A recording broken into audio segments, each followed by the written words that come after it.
जीत और हार आपकी सोच पर निर्भर करता है। मान लो तो हार होगी और ठान लो तो जीत होगी। तो प्यारे बच्चों नमस्कार, मैं हूं जिया सर और आप देख रहे हैं अपना नाइस मैथमेटिक्स चैनल। आप सभी का इस चैनल पे स्वागत है और आज का हमारा टॉपिक है मैट्रिक परीक्षा के लिए बिहार विद्यालय परीक्षा समिति द्वारा जारी मॉडल सेट जो साइंस सब्जेक्ट का है उसका मैं ऑब्जेक्टिव का विश्लेषण के साथ आंसर लेकर के आप सभी के बीच उपस्थित हूं। तो बने रहिए पूरे वीडियो में, जाइए कहीं नहीं, स्किप नहीं कीजिए और पूरे के पूरे 80 क्वेश्चन का आंसर लीजिए फटाफट, वो भी एकदम 20 से 25 मिनट में। तो आज का पहला क्वेश्चन है आपके स्क्रीन पे, ये किस दर्पण की फोकस दूरी ऋणात्मक होती है। तो दर्पण जो है आपके पास समतल है, अवतल है, उत्तल है और अगला ऑप्शन है इनमें कोई नहीं। तो हम सभी जानते हैं कि अवतल दर्पण का फोकस दूरी ऋणात्मक होता है। तो ऑप्शन बी इसका सही जवाब हो जाएगा, अवतल दर्पण। अगला प्रश्न है बच्चों, प्रश्न संख्या 2 आपके स्क्रीन पर, दर्पण की फोकस दूरी और वक्रता त्रिज्या आर में क्या संबंध होता है। तो जानते हैं आपकी फोकस दूरी वक्रता त्रिज्या की आधी होती है, इसलिए जवाब आपका हो जाएगा F = R/2 यानी ऑप्शन बी। नेक्स्ट क्वेश्चन है क्वेश्चन नंबर 3, सामान्य दृष्टि के लिए स्पष्ट दृष्टि की न्यूनतम दूरी कितनी होती है। तो सामान्य दृष्टि के लिए स्पष्ट दृष्टि की न्यूनतम दूरी 25 सेंटीमीटर और अधिकतम दूरी जो है वह अनंत होता है और यहाँ न्यूनतम दूरी पूछा जा रहा है जो कि ऑप्शन बी में है, इसलिए सही जवाब होगा बी 25 सेंटीमीटर। अगला प्रश्न है प्रश्न संख्या 4, श्वेत प्रकाश का कौन सा रंग किसी प्रिज्म से गुजरने के बाद सबसे कम झुकता है। तो सबसे कम झुकने वाला रंग जो है वह लाल होता है, इसलिए ऑप्शन सी आपका सही हो जाएगा, लाल। अगला प्रश्न है प्रश्न संख्या 5 आपके स्क्रीन पे, मानव आंख की रेटिना द्वारा बनाई गई छवि कैसी होती है। तो मनुष्य के आंख में जहां रेटिना पर प्रतिबिंब बनता है वह वास्तविक और उल्टा होता है, इसलिए इसका सही जवाब हो जाएगा बी, वास्तविक और उल्टा। नेक्स्ट क्वेश्चन है क्वेश्चन नंबर 6, आकाश का रंग नीला प्रतीत होने का क्या कारण है। तो ये स्कैटरिंग ऑफ लाइट यानी प्रकाश के प्रकीर्णन के कारण जो है वह आकाश का रंग नीला दिखाई देता है। तो सही जवाब होगा बी, प्रकाश का प्रकीर्णन। अगला प्रश्न है प्रश्न संख्या 7, किस दर्पण से वस्तु का प्रतिबिंब बड़ा बनता है। तो अवतल दर्पण से वस्तु का प्रतिबिंब बड़ा बनता है। यदि वस्तु को हम अवतल दर्पण के फोकस और ध्रुव के बीच में रखते हैं तो उसका बड़ा प्रतिबिंब दिखाई देता है और उत्तल दर्पण में हमेशा प्रतिबिंब जो है वह वस्तु से छोटा दिखता है। समतल दर्पण में प्रतिबिंब वस्तु के बराबर बनता है, इसलिए अवतल दर्पण में ही बड़ा प्रतिबिंब संभव है, इसलिए सही जवाब होगा बी। अगला प्रश्न है प्रश्न संख्या 8, निम्नलिखित में कौन सा लेंस निकट दृष्टि दोष को ठीक करने के लिए उपयोग किया जाता है। देखिए यहाँ निकट दृष्टि दोष है, इसका मतलब ये हुआ कि आंख जो है वह निकट की वस्तु को स्पष्ट देख रहा है लेकिन दूर की वस्तु को स्पष्ट नहीं देख रहा है। तो निकट दृष्टि दोष में हम अवतल लेंस का उपयोग करते हैं, इसलिए सही जवाब हो जाएगा सी, अवतल लेंस। अगला प्रश्न है प्रश्न संख्या 9, निम्नलिखित में कौन उपकरण विद्युत धारा की उपस्थिति को दर्शाता है। तो इसका सही जवाब होगा गैल्वेनोमीटर यानी ऑप्शन नंबर ए। और 10 नंबर प्रश्न है आपका, दाएं हाथ के अंगूठे के नियम को किसने प्रतिपादित किया। देखिए दाएं हाथ के अंगूठे का नियम मैक्सवेल ने दिया, इसलिए इसका सही जवाब हो जाएगा डी, मैक्सवेल।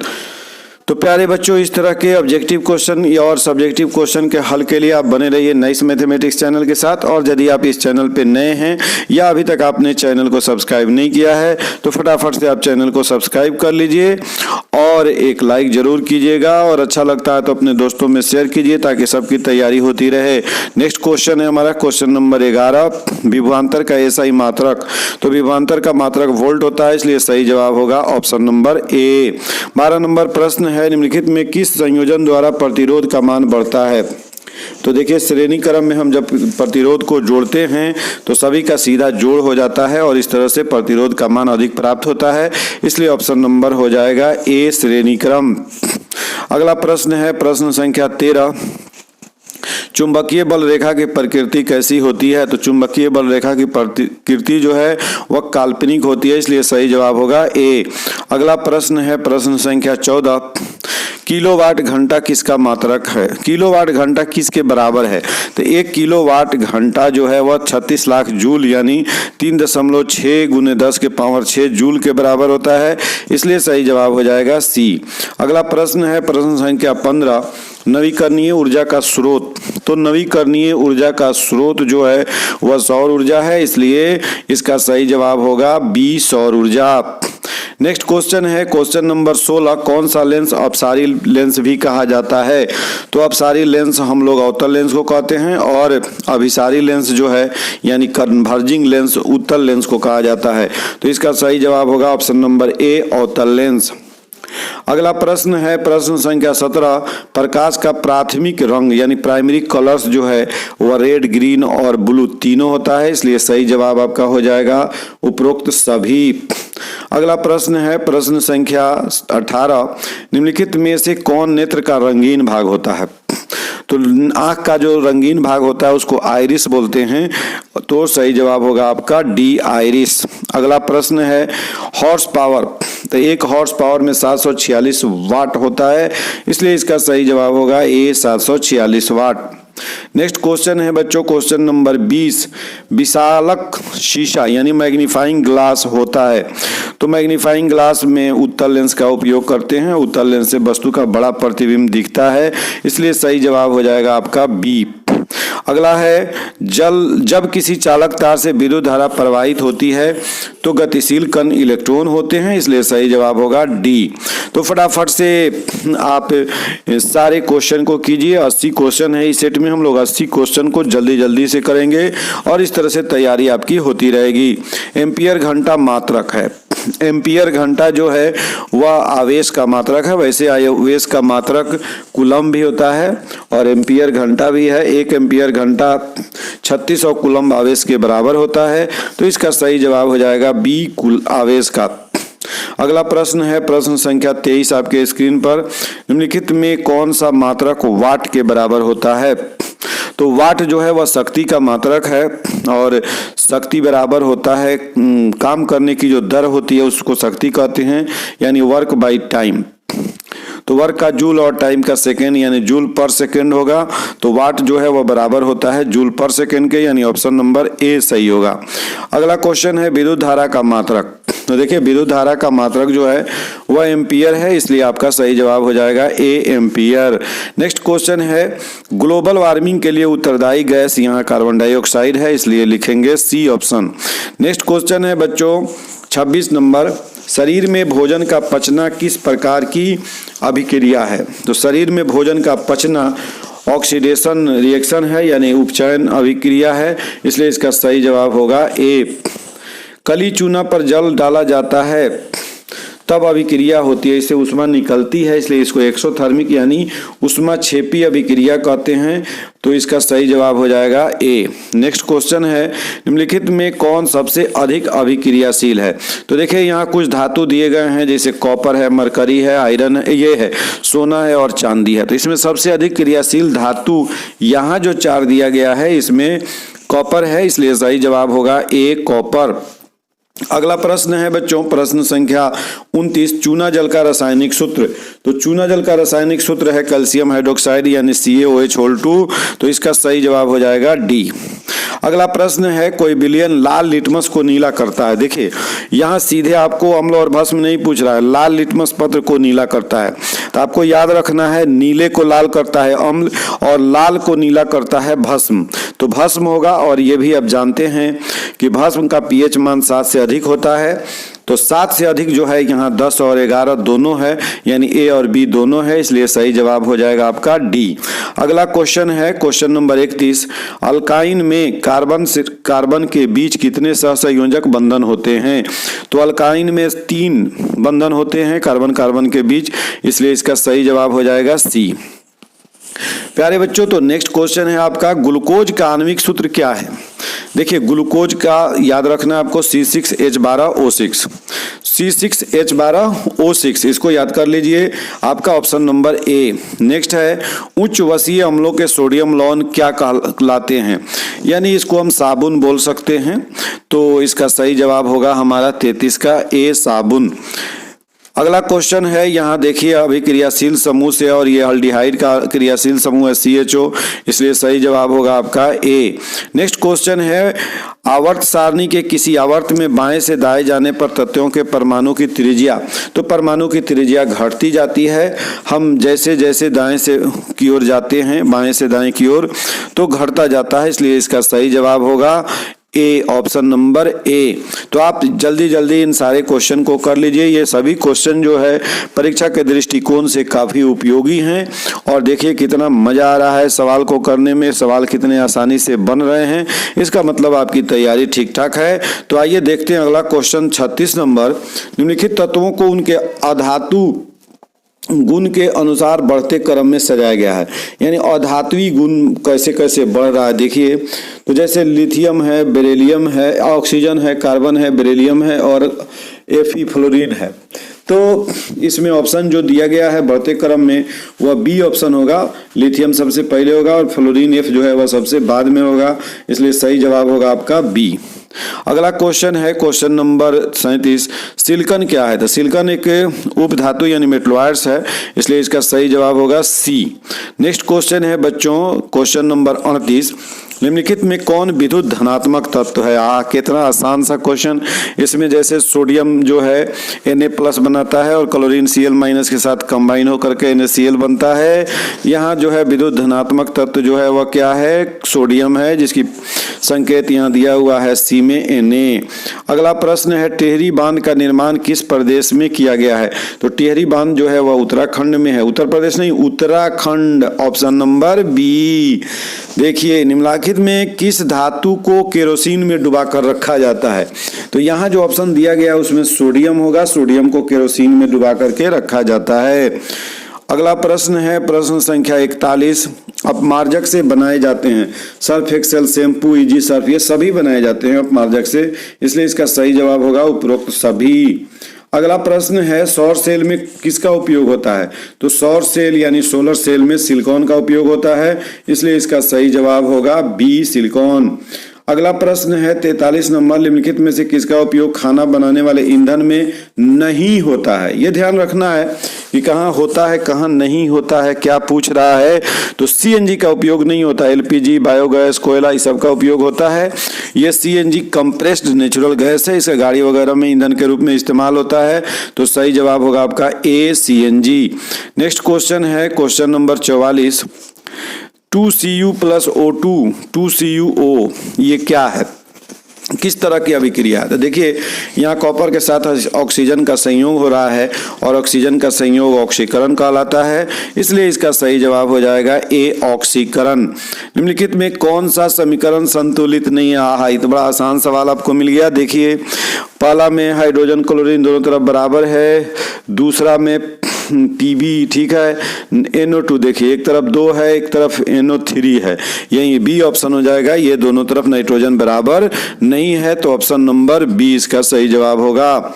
46 नंबर सवाल है, उदासीन विलयन का pH मान। तो उदासीन विलयन का pH मान 7 होता है। अगला प्रश्न है बच्चों 47 नंबर। निम्नलिखित में कौन दुर्बल अम्ल है? देखिए यहाँ जितने दिए गए हैं nitric acid, sulphuric acid, hydrochloric acid, ये सब स्ट्रॉन्ग एसिड है। यहाँ एक आपका क्या है क्वेश्चन में सी ऑप्शन जो है CH3COOH, ये जो है वीक एसिड है, इसलिए आपका सही जवाब होगा सी। अगला है क्रायोलाइट अयस्क है। तो क्रायोलाइट किसका अयस्क है? क्रायोलाइट एल्युमिनियम का अयस्क है, तो ऑप्शन डी को मारिए। अगला प्रश्न है बच्चों पोटेशियम की परमाणु संख्या। कैल्शियम के जस्ट पहले पोटेशियम, कैल्शियम का 20 तो पोटेशियम का 19, ये सब याद रखना है, कम से कम 30 को तो जरूर याद रखिए। फॉर्मिक अम्ल का आयुपाक नंबर, यानी कि फॉर्मिक अम्ल को मिथानोइक अम्ल भी बोलते हैं, इसलिए इसका सही जवाब हो जाएगा ए, मिथानोइक अम्ल। इथाइल अल्कोहल का अनुसूत्र देखिए, इथाइल अल्कोहल सी ऑप्शन में यहाँ एकदम डायरेक्ट दिया हुआ है C2H2O5, तो ऑप्शन नंबर सी सही जवाब होगा। अगला प्रश्न हम लोगों ने 51 कर लिया। 52वां प्रश्न, अल्काइन कौन है? तो इसमें आपको चूज करना है, अल्केन भी नहीं, अल्कीन भी नहीं, अल्काइन, तो अल्काइन में C2H2, तो ऑप्शन नंबर ए सही है। चीनी का अभी हम लोगों ने क्या देखा, ग्लूकोज का, अब आ गया किसका, चीनी का, तो चीनी का होता है C12H22O11, यानी option number B. Next question है 54, एसिटिलीन में कार्बन कार्बन के बीच कितने बंधन होते हैं, तो एसिटिलीन में कार्बन कार्बन के बीच 3 बंधन होते हैं, इसलिए सही जवाब डी। अगला प्रश्न है श्वसन के अध्ययन के लिए उपयोग किए जाने वाले बीज हैं, तो श्वसन के अध्ययन के लिए अंकुरित बीज का इस्तेमाल किया जाता है, इसलिए इसका सही जवाब हो जाएगा बी, अंकुरित बीज। अगला प्रश्न है मानव वृक्क यानी किडनी किस प्रणाली का एक हिस्सा है, तो किडनी जो है वह उत्सर्जन तंत्र के अंतर्गत आता है, इसलिए सही जवाब होगा सी।